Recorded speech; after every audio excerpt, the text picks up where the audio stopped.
fandarana meteo indray no mitsidika ny tokantranonao amin'izao alina izao manolotra ny arahaba tompoko lasy tompoko vavy saika homena ny andro hoan'ny faritry ny avoatany atao anatin'ny 3 andro avy raha toka ahazorana ny aty amin'ny tapany avaratra sy ny morontsiraka atsinanan'ny Madagasikara ny homafy ny fisokan-drivotra ary sy ny alondrano vaventy ho an'ny tapany atsimon'ny nosy arak'izany dia tokony tandrina ireo mpampiasa ranomasina amin'iny faritry iny raha ho an'ny rapitso maraina ary dia ahazorana tandrifondraona ny any atsimo atsinanana raha toka homalika ny andro ny aty analanjorofo sy atsinanana torak'izany ihany koa ny amin'iny faritry Boeny sy Sofia iny aro antsika eto Analamanga fa isava miandalana eo ihany moa zany ary fanjibiny rahona sy ny masoandro ho an'ny faritra sisy raha ho an'ny ariva kosa indray dia ahazorana tandrifondraona mety araha ikotrika ny aty analanjorofo sy atsinanana torak'izany ihany koa ny faritry Sofia Boeny Betsiboka ny aty alaotra mangoro fa mety ho arahina tafiotra zany indraindray ny aty amin'ny faritry Sava sy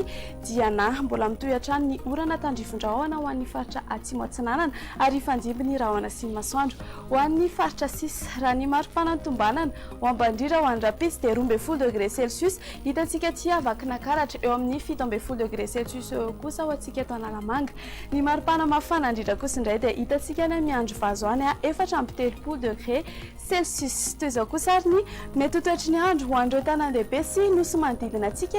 hibalika be ny masoandro any Paris fa hifanjiby amin'ny rahona zany any Milan sy Johannesburg ary Nairobi fa ahazorana tandrifondraona mety araha ikotrika ny any Bangkok ho avy ny orana ny any Seychelles torak'izany ihany koa ny any Comores fa ahazorana tandrifondraona mety araha ikotrika ny any La Réunion ary anao orana tandrifondraona kosa ny any Maurice.